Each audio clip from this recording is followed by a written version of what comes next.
Hi everyone, welcome back to my channel. तो जैसा कि आप लोग देख रहे हैं कि आज फिर से एक नए टॉपिक के साथ, एक नई कहानी के साथ और एक नए मैसेज के साथ जो आप लोग देख रहे हैं। आज हम लोग का है topic a question of trust. Class 10 का है, सीबीएसई का है, फुटप्रिंट विदाउट फिट का है और बहुत ही बेहतरीन है। मतलब हम लोग को इसमें देखने को मिलेगा कि जब हम लोग एक ही पेशे में रहते हैं, तो जब एक ही पेशे वाले लोग फेस टू फेस आ जाते हैं तो रॉबरी के हैं, दोनों रॉबर्स हैं, एक मेल है एक फीमेल है, तो कैसे दोनों लोग प्रिपरेशन करके आते हैं और चोरी करने में कौन सक्सेस होता है, जबकि दोनों ही अव्वल नंबर के चोर हैं और सब अपने अपने काम में बहुत माहिर, बहुत तेज़ हैं। दोनों ही काम करने का जो अंजाम है वो बिल्कुल कंप्लीट करते हैं। योजना बनाते हैं चोरी करने से पहले, 2-3 महीने पहले योजना बनाते हैं कब लूटना है, कैसे लूटना है। जो भी इनकी लूट रहती है वो साल में वो एक बार ही लूटते हैं और 12 महीने फिर उसी लूट का खाते हैं। तो कुछ ऐसा है इसका एक्सप्लेनेशन। हम लोग अभी इसमें और पढ़ने वाले हैं, आगे इसका कंक्लूजन भी पढ़ेंगे। क्या मैसेज दे रहा है स्टोरी, हमें क्यों ट्रस्ट नहीं करना चाहिए किसी पर भी बिना किसी को जाने। हालांकि हमने इसमें देखा सीबीएसई के, मैं बोलूँगी जितने भी अब तक हम लोगों ने चैप्टर्स पढ़े, खासकर फुट विदाउट फिट के, उसमें सारे चैप्टर्स में से कुछ ना कुछ मैसेज वो स्टूडेंट्स को देना चाहता है। हम लोग सोचते हैं कि ये पढ़ाई हम लोग के किस काम, आखिर ये जो है अ क्वेश्चन ऑफ ट्रस्ट, ऐसे चैप्टर्स हम लोगों के किस काम। मोस्टली बच्चे लोग के दिमाग में ऐसा आता है, when I was in school I was think like that कि भाई ये पढ़ाई कैसे काम आएगी, मतलब कब काम आएगी, इसका तो कोई काम नहीं है। लेकिन अभी हम लोग को समझ में आता है कि ये पढ़ाई आखिर पढ़ाई नहीं, कुछ मैसेज देना चाहता है। तो अगर आप लोग प्रीवियस वीडियो नहीं देखे हो तो ये प्रीवियस वीडियो आप लोग देखो और देखो कि हर एक चैप्टर में एक अलग से मैसेज दिया गया है कि स्टूडेंट्स अवेयर हो। सिर्फ और सिर्फ स्टूडेंट्स ही नहीं, सोसाइटी भी अवेयर हो, क्या करे क्या नहीं, क्या फ्रूटफुल होता है, किसका क्या प्रॉज होते हैं, क्या कॉन्स होते हैं, क्या करना चाहिए, क्या सोसाइटी के लिए बेहतर, क्या हम लोग के लिए खुद इंडिविजुअल एंड के लिए अच्छा। ये हम लोगों को पूरा ये जितना भी सीरीज़ हम लोगों ने पढ़ा, शायद हम लोगों ने यही समझा कि क्या चाहिए। Self awareness is more than important than anything else, I guess. तो चलिए स्टार्ट करते हैं, ज़्यादा नहीं बोलेंगे, अपना जो स्टोरी है उसको शेयर करते हैं। समरी गो थ्रू करने से पहले again I am requesting you students, please go through NCERT so you will easily relate to this summary to that chapter, right? Summary of question of trust. This article is about a question of trust summary from class 10 English. The author of this short story is Horace Denby. This story is about a thief who gets a test of his own deed. ये story इसके ऊपर है कि जिसको अपने ही कर्मों का फल चखने को मिलता है। मतलब हम लोग बोलते हैं ना कि यार पाप मत करो, फल मिलेगा फल मिलेगा, तो इसके साथ भी सेम होता है। इसको अपने ही कर्मों के फल का स्वाद चखने को मिलता है। Horace Danby is a complete thief, completely, वो कंप्लीट एक चोर था। He still only once in a year, साल में एक ही बार वो चोरी करता था, once in a year. He fond of books and spend most of his money on buying books, और वो बुक का लवर था, लाइक मी। मतलब मुझे भी बुक्स पढ़ना बहुत पसंद, और बुक लवर बोलोगे तो भी चलेगा, तो बिल्कुल मतलब ऐसा ही था, बुक लवर था। और मतलब किसी भी कॉस्ट में वो बुक को परचेज करता था, वो इतना मतलब पैशनेट था about books. Also he plans accurately before attempting any burglary, और कोई भी चोरी करने से पहले वो बिल्कुल परफेक्ट प्लान बनाता था उसका कि कब कौन कहाँ रहता है, कितने बजे तक रहता है, कितने बजे तक सो जाता है, इसके घर में कितने मेंबर्स हैं, कौन बाहर जाता है, कौन, मतलब ईच एंड एवरीथिंग वो बिल्कुल भी नोटिफाई करता रहता था और बिल्कुल एक्यूरेट मतलब प्लानिंग करता था कोई भी चोरी करने से पहले। During his burglary attempt a big house, he studied well before entering the house for stealing from the safe. और वो सेफ में चोरी करने से पहले उस हाउस के बारे में कंप्लीट नॉलेज लेता है। जैसे कि अभी बोला, कब उठता है, कब बैठता है, कब कोई कहाँ जाता है, कितने लोग हैं, कितने लोग नहीं हैं, कौन मिलने आता है, कौन रिलेटिव से, मतलब ईच एंड एवरी एस्पेक्ट्स का वो बिल्कुल ध्यान रखता है। A lady thief cheated on him who claims herself to be the owner of the house. उसको एक लेडी थीफ, मतलब एक महिला चोर चीट करती है ये क्लेम करते हुए कि जिस घर पे आप चोरी करने आए हो ना, मैं उस घर की क्या हूँ, मालकिन हूँ, ऐसा बोलते हुए उसको चीट करती है।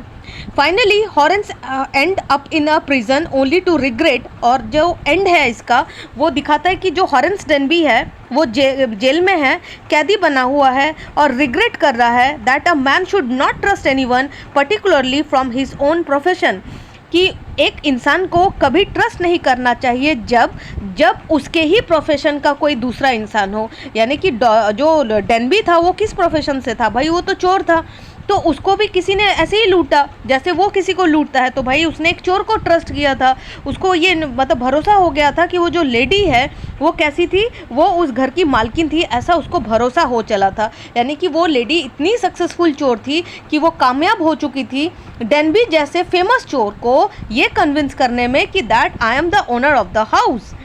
A question of trust summary in English, Horace Denby was a good person। ऐसे में तो वो Horace Denby good person है। He was 50 years old but still unmarried। 50 years old है लेकिन unmarried है।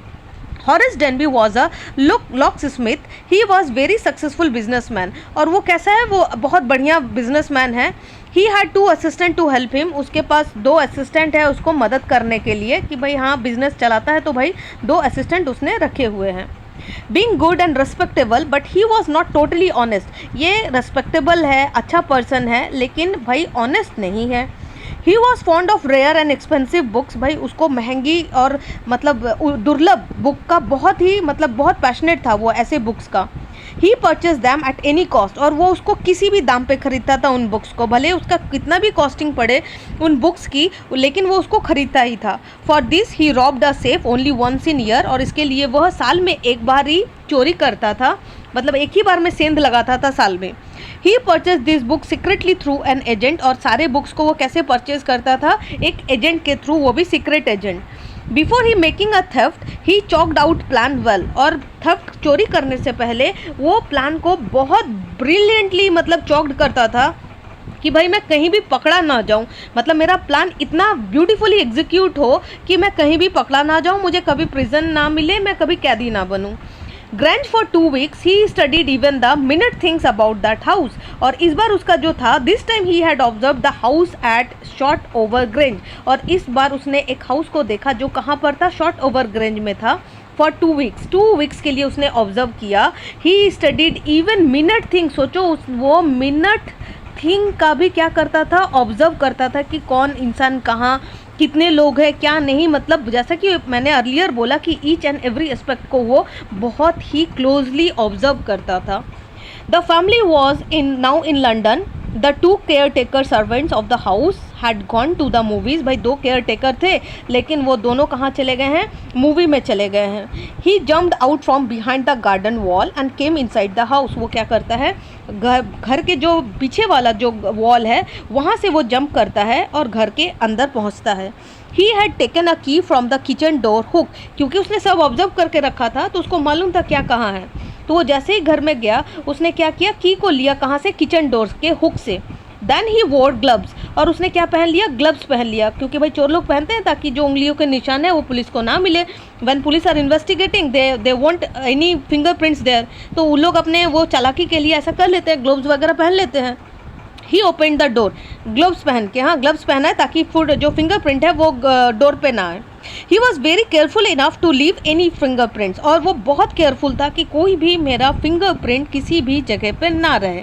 There was a vase of flowers on the table. वहाँ table पे एक फ्लावर्स का वास रखा हुआ था। The fragrance of flowers are tickled his nose. और वो जो उसकी जो महक थी फूलों की वो उसके नाक तक जा रही थी, और मतलब उसके नाक को में मतलब वो जाके जैसे छींक जैसी नहीं आती है, मतलब कुछ अनईजी सा लग रहा था उसके स्मेल से। ही स्निच्ड आउट रिपीटेडली देन। और उसको रिपीटेडली छींक आ रही थी क्योंकि वो फ्लावर्स के जो फ्रेगनेंस था उसके नाक पर गया था, और शायद मे बी उसको एलर्जी हो या फिर कुछ हो, प्रॉब्लम था उसको।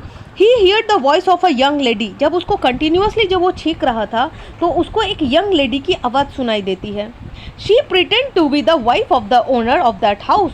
वो ऐसा के प्रिटेंड करती है, सी यहाँ पर देखो, यहाँ ऐसा है, वो ऐसा प्रिटेंड करती है कि वो क्या है, हाउस की, ये देखो इसको छींक आ रहा था रुमाल लेकर, और प्रिटेंड कर रही है कि भाई मैं इस हाउस की क्या हूँ, ओनर की बीवी हूँ, यानी कि मैं ही ओनर हूँ। She told him that she had come there where there was a vase. He heard the voice of young lady. She pretended to be the wife of the owner of that house. She told him that she had come there suddenly because she wanted her jewels to wear them at the party in the night. वो उसको बताती है कि भाई मेरा आना यहाँ इस रीज़न से हुआ है क्योंकि मुझे ये ज्वेलरी पहननी थी, मैं अचानक से आई हूँ क्योंकि वो भी चोर थी और ये भी चोर था और दोनों ही प्लान को बहुत एग्जीक्यूटली मतलब बहुत ब्रिलियंटली एग्जीक्यूट करते हैं। तो भाई ये तो लेडी को पता था ना कि मैं चोर हूँ, लेकिन डेनबी को नहीं मालूम था कि वो चोर है। लेकिन इस लेडी ने अंदाज़ा लगा लिया था कि डेनबी क्या है, चोर है। तो वो क्या बोलती है कि मेरा आना यहाँ पर सडनली इसीलिए हुआ है क्योंकि भाई मुझे ज्वेलरी चाहिए थी जो कि मुझे आज रात में एक पार्टी में पहन कर जाना है। ये वो लेडी डेनबी को बोलती है। Denby requested the lady to let him go home. Denby अब सोचता है कि यार इसका तो ओनर आ गया है, घर के मतलब घर का जो ओनर है उसकी वाइफ आ गई है, मैं तो फंस जाऊंगा अगर ये कॉल करेगी तो पुलिस आके लेके जाएगा मुझे। तो डेनबी उससे पूरा रिक्वेस्ट करने लगता है कि यार मुझे घर जाने दो, घर जाने दो। She asked him to open the safe as she needed the jewels but she had forgotten the number.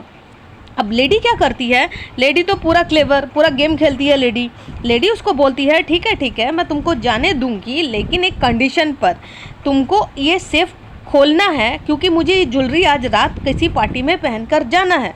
You have to open this, तभी मैं तुमको जाने दूंगी क्योंकि इस सेफ का जो नंबर है वो इतने सालों से चूँकि मैं यहाँ नहीं रहती हूँ तो मैं भूल गई हूँ इस सेफ का नंबर। तो अगर तुम मेरी मदद करोगे तो भाई मैं तुमको जाने दूंगी और मैं ज्वेलरी पहनकर पार्टी में भी जा पाऊंगी। Denby willingly open the safe without gloves. और डेनबी भाई हाँ, जब उसको लगा कि चलो ठीक है भाई लेडी थोड़ा सा भरोसे लायक है क्योंकि वो लेडी बिल्कुल यंग थी, रेड कलर का ड्रेस वगैरह पहनी हुई थी, काफ़ी अट्रैक्टिव थी, तो वो जल्दी इन्फ्लुएंस हो जाता है लेडी से डेनबी और बोलता है कि ठीक है विलिंगली, मतलब वो अपनी इच्छा से वो जो सेफ था वो खोलने के लिए तैयार हो जाता है बिना ग्लव्स के। हाँ, point to be noted here, without gloves. The young lady got the jewels. Horace Denby went away happily because he had escaped from being imprisoned. और जो ये डेनबी था ये बड़ा खुशी खुशी अपने घर चला गया कि यार मैं जेल जाने से बच गया।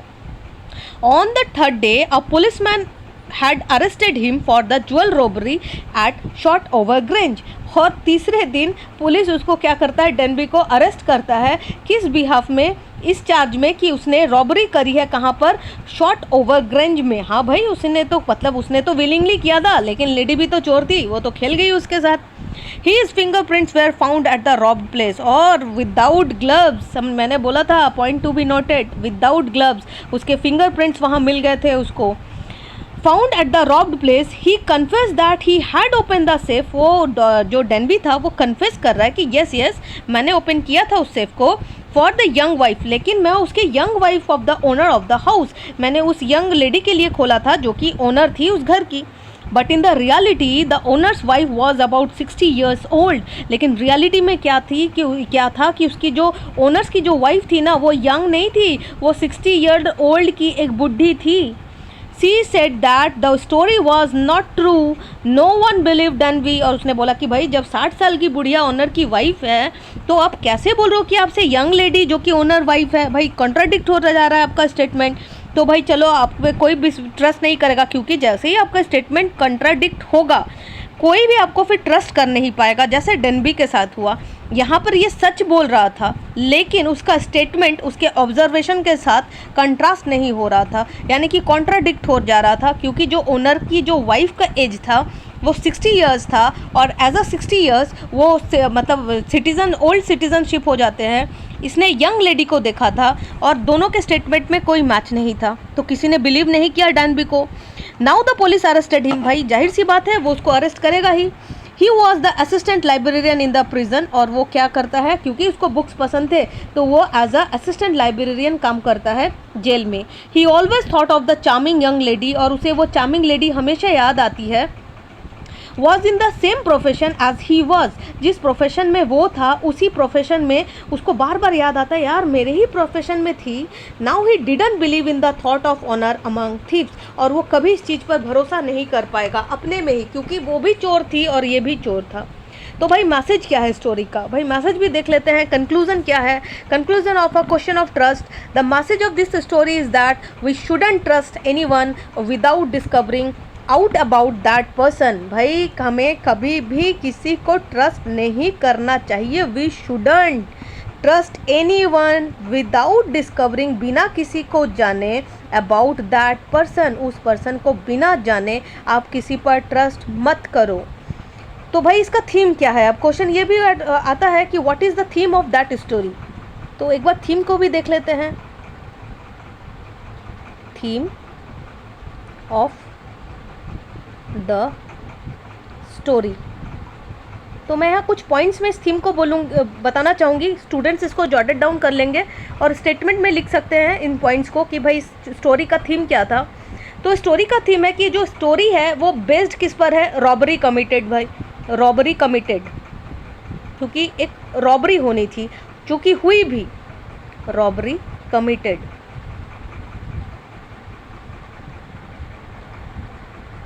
Robbery committed in a house.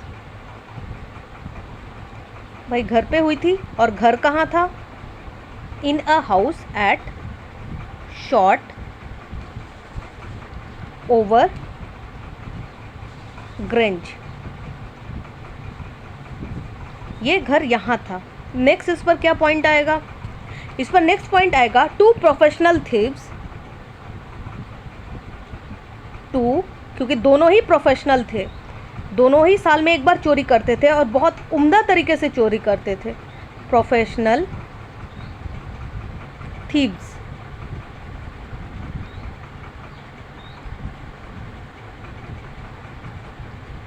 Thieves and burglars.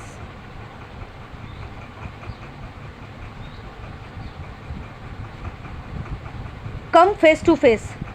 भाई आमना सामनी हो गए थे, लेकिन पता नहीं था, डैनबी को तो बिल्कुल भी पता नहीं था। Come face to face. Come face to face. भाई आमने सामने आ गए थे। While on the same mission, एक ही मिशन पर। While on the same mission. भाई एक ही मिशन था उनका। क्या मिशन था, रॉबरी का। भाई एक ही घर पे वो करने आए थे, एक ही हाउस में चोरी करने आए थे, प्रोफेशंस भी एक था। तो इसका थर्ड पॉइंट क्या होगा, both of them made elaborate preparation. भाई तीनों लोग क्या किए थे, दोनों लोग क्या किए थे, एकदम परफेक्ट प्लान किए थे। Both of them made elaborate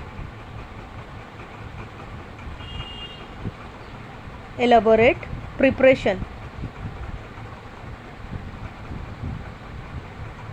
preparations किया था उन लोगों ने, किसके लिए, टू मेक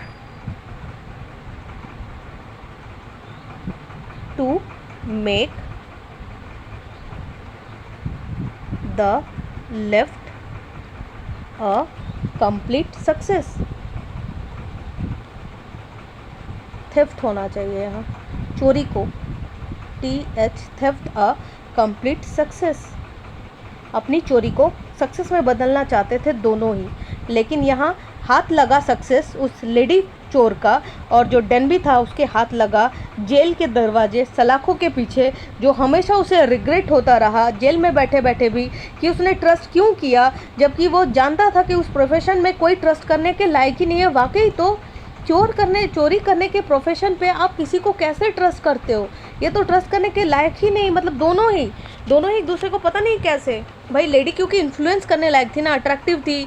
रेड मतलब जब आप बच्चे इसका जब NCERT गो थ्रू करोगे ना चैप्टर, तो उस लेडी का काफ़ी बेहतरीन डिस्क्रिप्शन दिया हुआ है बुक में कि शी वोर red dress, very attractive, very beautiful young lady, ऐसा करके दिया हुआ था। भाई डेनबी इन्फ्लुएंस हो गया था उसके लिए, क्योंकि वो अनमैरिड था, 50 इयर्स का था, तो जिसके कारण ये सारा हादसा हो गया। वो उस पर ट्रस्ट कर बैठा, लेकिन जो लेडी थी वो ट्रस्ट करने लायक ही नहीं थी, वो ट्रस्ट करने लायक बिल्कुल नहीं थी। तो यही है पूरा theme a question of trust का। Hopefully you like the session. Thank you.